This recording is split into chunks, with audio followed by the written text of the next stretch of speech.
የኔ ሰላም፣ የኔ ብቻ እቀፈኝ።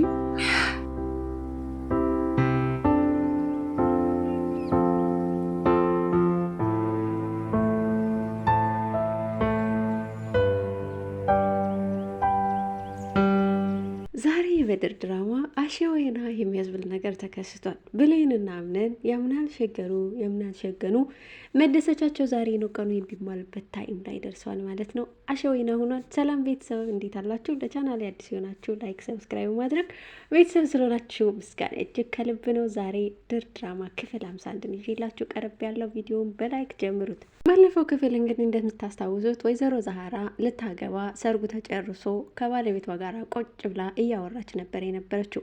ታዲያ እያወሩ በነበሩበት ቅጽበት ነበረ አንድ የጠፋች ልጅ አለችኝ ብላ ድንገት ሳያስቡ የነገረችው። ነገር ግን ያ ሰውም ደንግጦ ምን እያሽኝ ነው ዛህራ እያላት ነበረ። ምን ተፈጠረ? ሰውየው ጋር አስተለያዩ ወይስ እንዴት ሆነ የሚለው የሁላችሁም ጥያቄ ነው። ከሰውየው ጋር በፍጹም አልተለያዩም። አንዳንድ ጊዜ ክፉ ናቸው ብለን የምናስባቸው መልካም ሰዎች በህይወታችን ውስጥ ሲመጡ ልክ እንደ ዛህራ አሜን በጎ ብሎ የሚቀበል እኔ እኮ ሰው ወዳለሁ የሚል ባል ደግሞ ሲሰጥ እንዲህ ነው። ወይዘሮ ዛህራንም እሺ አሜን በጎ ግድ የለም እኔ እኮ ሰው ወዳለሁ ከጎንሽ ነኝ ብሏታል። ወይዘሮ ዛህራ በዚህም ተደስታለች። ብሌን አሁን እየራቀቻት ያለችው በማሪያ ምክንያት ቢሆንም ነገር ግን ደግሞ አሁን ላይ እንደተገለጠልን ከሆነ ድብቅ ሴራና ሌላ ነገር እንዳለ ከዙሪያቸው ያስታውቃል። ምክንያቱም ከአቶ አምነን ጋር ያለው ነገር እጅግ በየዕለቱ ውስብስብ እያለ ቢመጣም ብሌን ግን ተስፋ ባለመቁረጥ ውስጥ ደስተኛውን አያየናት ነው።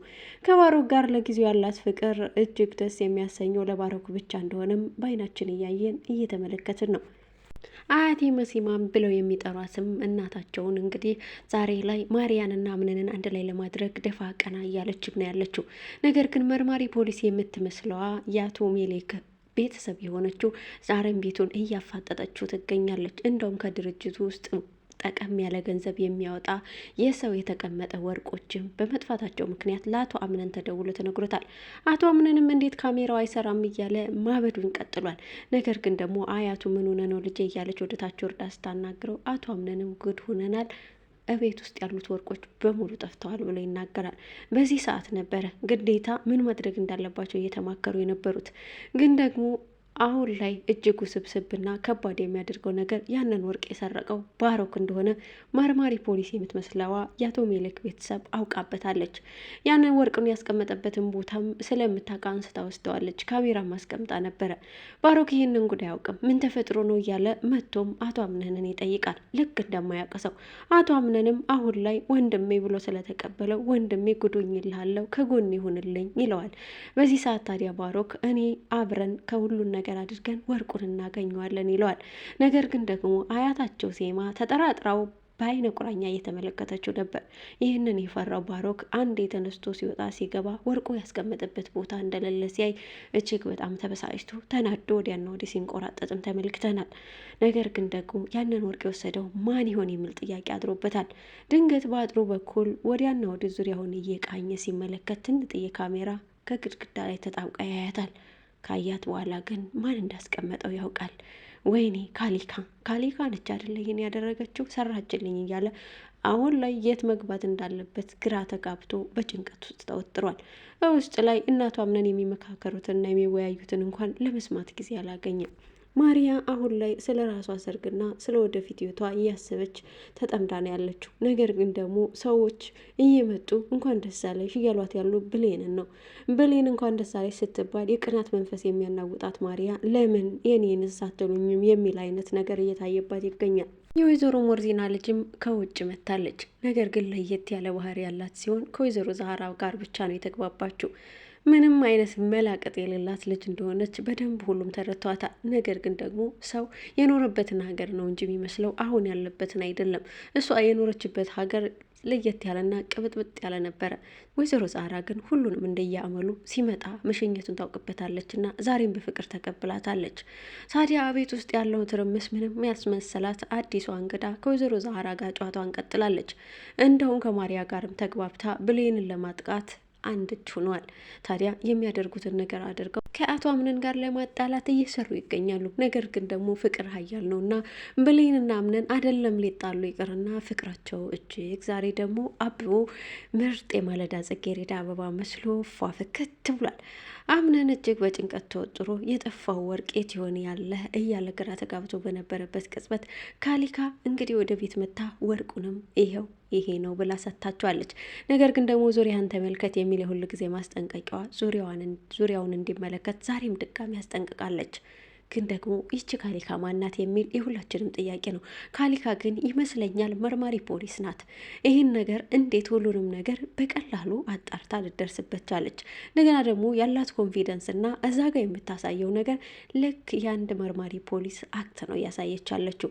እስከ ዛሬ ከሰዎች ብር እየተቀበለ አቶ አምነንም እየከዳ ያለው መርማሪ ፖሊስ በእሷ ቁጥጥር ስር ውስጥ ሆኖ ውሃ ውስጥ እየከተተችም እያስለፈለፈችው ትገኛለች። ይህንን ስልጣንስ እንዴት አገኘችው የሚል የሁላችንም ጥያቄ ነው። ወደ አሸወይና ወደ ሆነው ፍቅር ስንመለስ ዛሬ እልል ያለ ፍቅር ውስጥ አምነንና ብሌን ገብተዋል። አምነን ደብሮት ውጭ ላይ በነበረበት ቅጽበት ብሌን መታ ከኋላው ታቅፈዋለች። ታዲያ ብር አምባር ሰብርሎ የሚያስብል ታይም ላይ ነው ያሉት። አሁን ላይ ፈገግ ብሎ ጨረቃም ከላይ ሁና ፀሐይም ከጎን ሆና እያጀበቻቸው ትገኛለች። ተፈጥሮ በሙሉ ለእነሱ እያሽቀበጠ ያለ ይመስላል። ታዲያ አቶ አምነንም ልቡ በሀሴት እየዘለለች ብሌን እንኳን ጥላው እንድትሄድ አንድ ደቂቃ እንኳን አልፈለገም። ቀረብ አድርገው ሳም ያደርጋታል፣ አቅፎም ያባብላታል። የኔ አባትም ብለዋለች። በዚህ ሰዓት ነበረ አምነን ልቡን እንዳለ ያስረከባት። ምክንያቱም እንደዚህ አይነት ቃሎች ከብሌን አንደበት ከወጡ ቆይተዋል። ዛሬ የአምነን ዓለም ሙሉ ሆናለታለች። የእሱ ድምቀት የሆነችው ጨረቃዋ ከጎኑ ነች። ታዲያ ይህንን ማለዳ በደንብ አድርገው ማጣጣም ፈልገዋልና የሆነ ቦታ ልውሰድሽ ይላታል።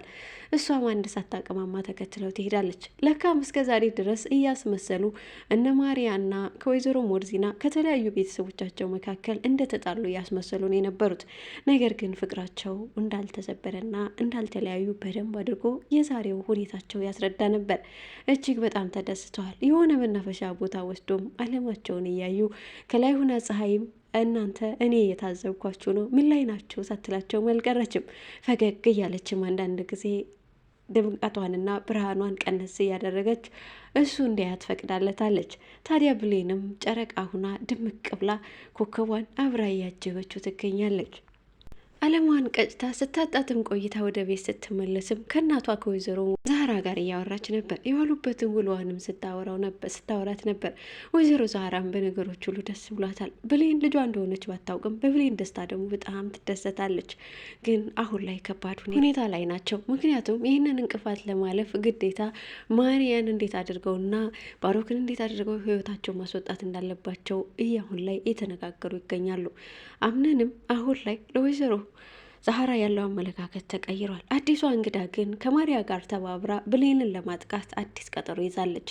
እውን ብሌንን ያጠቋት ይሆን ወይንስ ደግሞ ከአቶ አምነን ጋራ እስከዛሬ እየዋሹ እንደሆነ መሆኑን ያውቅባቸውን? በቀጣይ ክፍል እናያለን።